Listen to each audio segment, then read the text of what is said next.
Can we turn this off? I don't know if everyone wants to see two pictures of me, do they?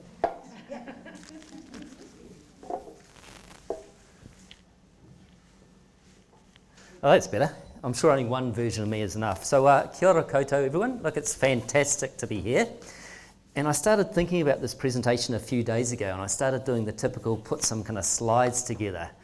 And then the official version is actually, I think people have had enough slides over the last year of COVID, and I'm sure I can talk about things that I'm passionate about for the next 10 minutes. And so, Joe, make sure you keep track on time, because there's a couple of things I'm really passionate about. So, it's incredibly privileged to be here. It's great to see this kind of passion in the room, and I'm sure everyone's smart. I don't know if I'd call myself smart, but I'm definitely passionate about a couple of these areas.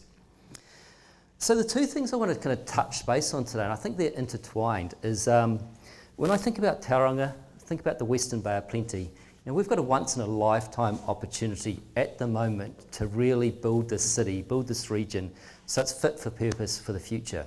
We want a city that embraces our community, embraces, our environment, and that our children's children can look after. And one of the reasons I say it's a once-in-a-lifetime opportunity is, in my role, we're out there in the community a hell of a lot, and there's a burning platform for change out there. So if we look at housing, we don't actually call it a crisis anymore. We call it the housing disaster. Child poverty, climate change, environmental degradation, youth engagement, all the key metrics we look at are actually, really, really kind of poor. So the community's actually saying we want to change. They're saying that status quo, business as usual is not enough.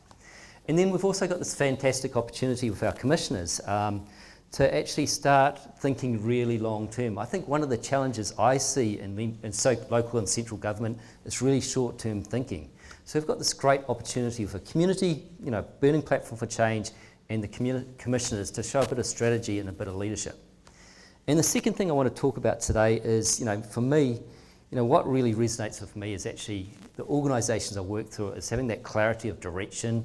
Call it direction, call it purpose, call it vision or strategy. But actually, that's what I think we're solely lacking here. And there's, I don't have slides, but I do like quotes. There's that saying, a picture's worth 1,000 words. I think a good quote's worth 1,000 pictures. So this quote, which is, tactics without strategy is a noise before defeat.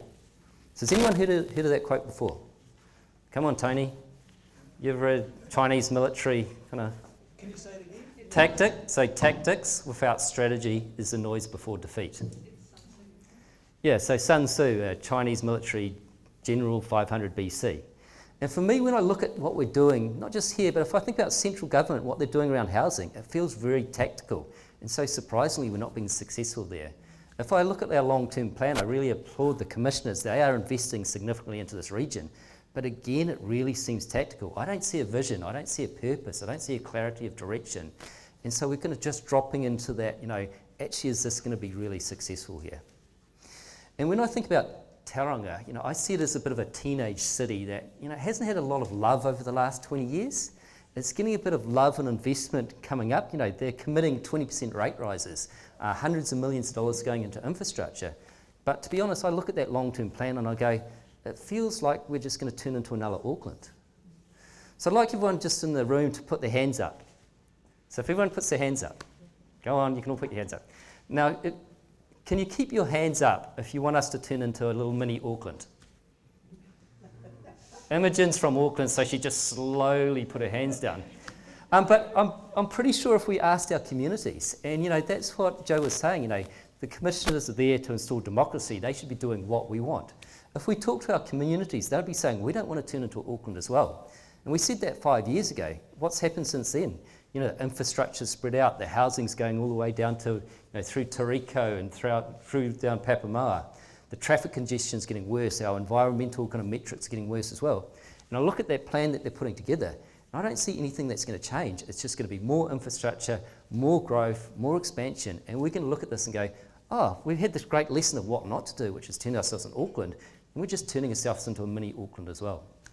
So for me, I just want to kind of allude and talk about some of the stories about my kind of background and why this is, so passionate for me. So I moved into this region 7 years ago. I'm not a local. I think I met 2 locals today, which is, raise your hands up if who was born in Tauranga? Well, what do we got, like about 2% of the people here? Mary Dillon, yes. Well, no, it doesn't count if you weren't born here, Mary. But, so I moved here 7 years ago with my children. I got two beautiful daughters, and I actually thought, and it's truly one of the greatest places in the world to raise a child. But that experience is not being equally shared. We've got kids the same age as my daughters that are getting raised in the back of the car in garages. Their parents aren't having great kind of choices. And for me, in a region as rich as the Bay of Plenty, with the people, the smart people like this, the resources we've got, that's kind of unacceptable. And then I look forward and go, actually, what experience are my children's children going to see in the future as well? Are they going to still be able to fish in the harbour? Are they going to be able to buy a house? Are they going to be able to swim in those rivers?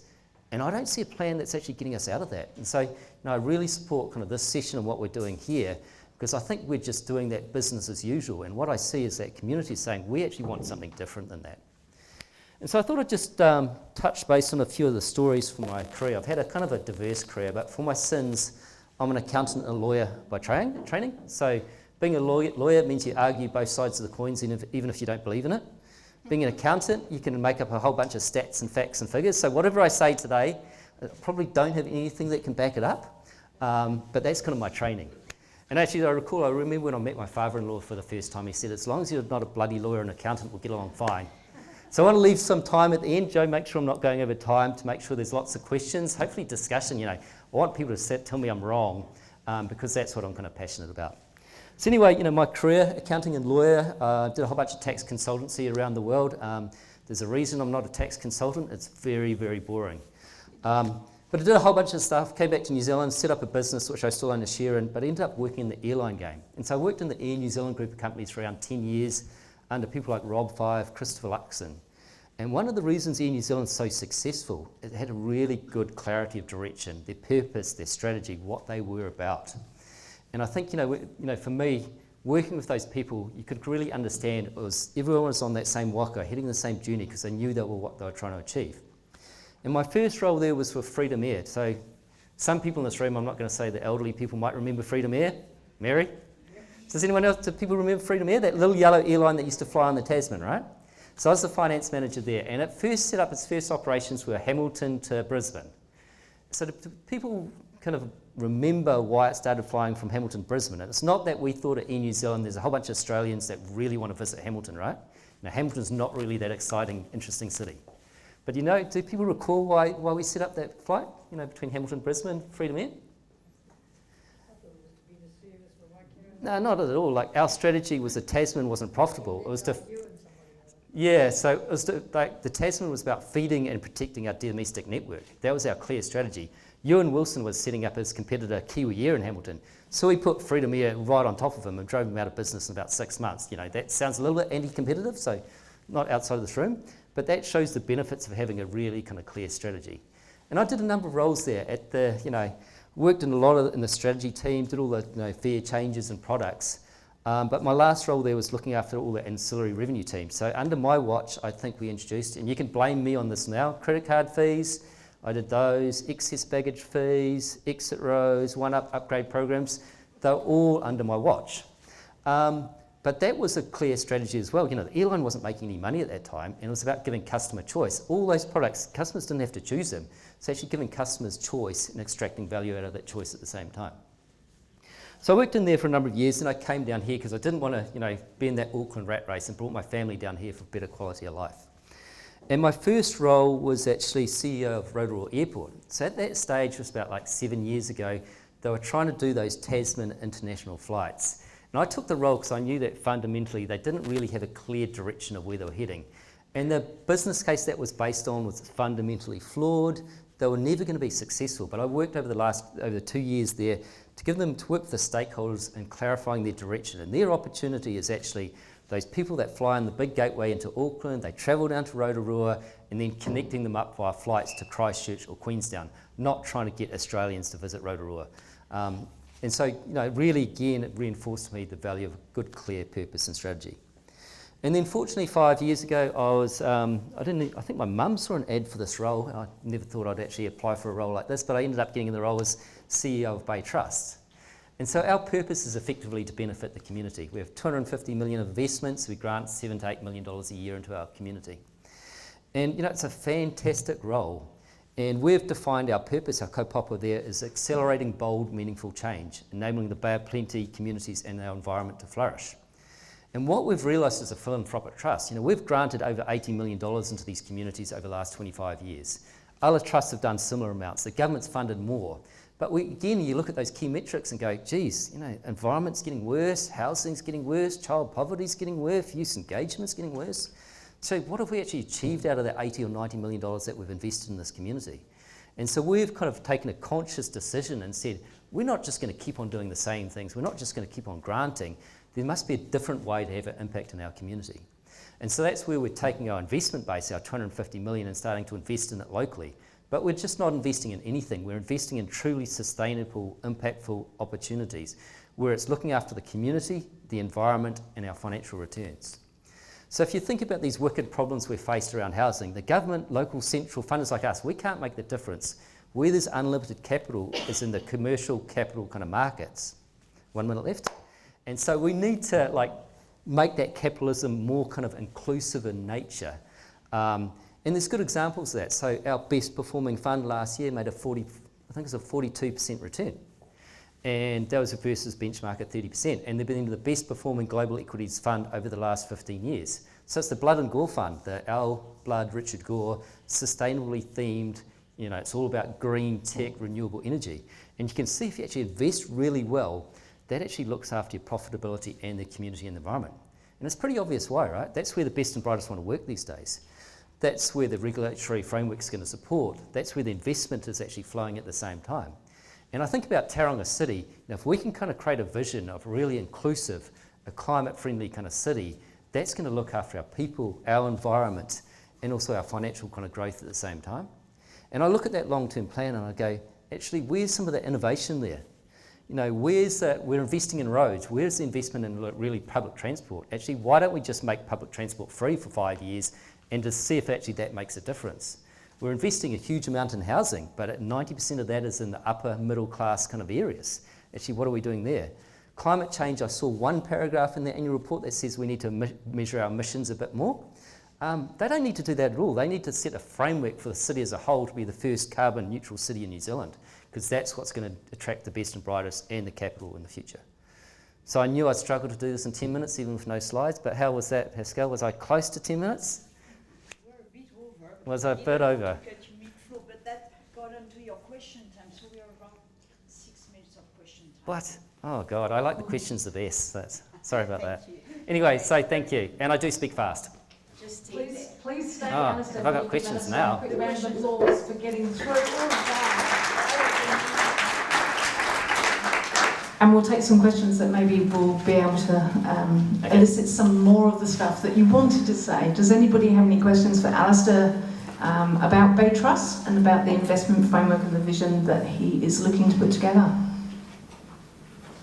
Yes. Kia ora. Hi. Kia ora. So, spoke about commissioners and lack of change in the direction we're going.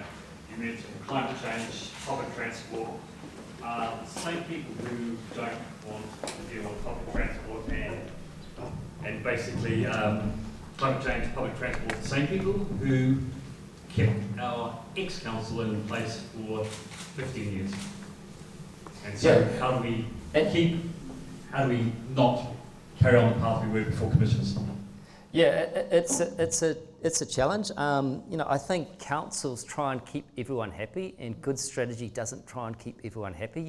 You've got to kind of break a few eggs to make a kind of difference here. So, but there's examples of actually councils that are actually taking that approach. So I think Rotorua Council, Steve Chadwick, you may agree or like her or not, but she's got quite a clear vision of where they're heading, and realising actually 30% of the public might not support her, but she's still heading down that direction. So I think we've got an opportunity with the commissioners, because ultimately they should be doing what the community wants.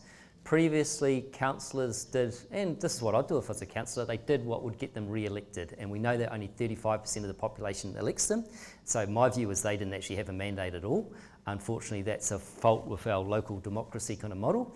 But I think with the commissioners that actually we've got this opportunity to get us in the right direction, but then they need to make sure they stay around to actually achieve and actually implement some of those policies so they can't be changed over the next 6 to 9 years. Anna? Yep. one in front of you. Yeah. Just for my interference on Bay Trust, but are you saying that you've shifted from a philanthropic model to an investment model, or you're shifting your investment model? Yeah. We're doing both. So we continue, so we granted $7 million last year. We're going to continue to grant that money, but a lot more of that granting is going to be more strategic, more commissioning rather than contestable funding. But where we're seeing we're going to make the difference is not with that $7 million of granting, it's with that $250 million of investment. So if you think about what we've been talking about, actually it really aligns with Te Ao Māori perspective and their kind of worldview, and actually co-investing alongside iwi with really similar values, because they want to be here in 1,000 years. We want to be here in 1,000 years, so we can take a long-term approach. So if you think about housing, a lot of the developers are, they're after their 25% kind of margin, get it in, do the cookie cutter, 4-bedroom house on a 400-metre section and then leave. We're interested in housing opportunities that are going to stand the test of time and deliver value in 100 years' time as well. And that's similar to kind of iwi, so we can think a lot longer term. Our whole investment portfolio, even though a lot of it's offshore, is going to be sustainable in the next 10 years. So truly sustainable, looking after our communities and environment and our financial returns, and then directly invest locally as well in a whole bunch of different opportunities. So doing both. Alex? Just that refreshing talk. Talk a lot about vision and leadership. It sounds like we've previously had like a visionary leader with a bit of nous, and he's gone and pulled the commissioning card. How do you see, like, is there a requirement of like a governance structural change in that piece to support a visionary leader? Because like if you took the role now and tried to implement the change, would it mean that the change would be delivered? It's interesting, there's a lot of smart people I know that are smart enough to know they'd never want to be a local body politician or work in the local council, to be honest. I do believe that the system needs a complete review. The last time the local kind of government system was really looked at was 25 years ago. You've got an issue where if only 30% of the people are actually voting for those kind of councillors, 3-year terms, another issue.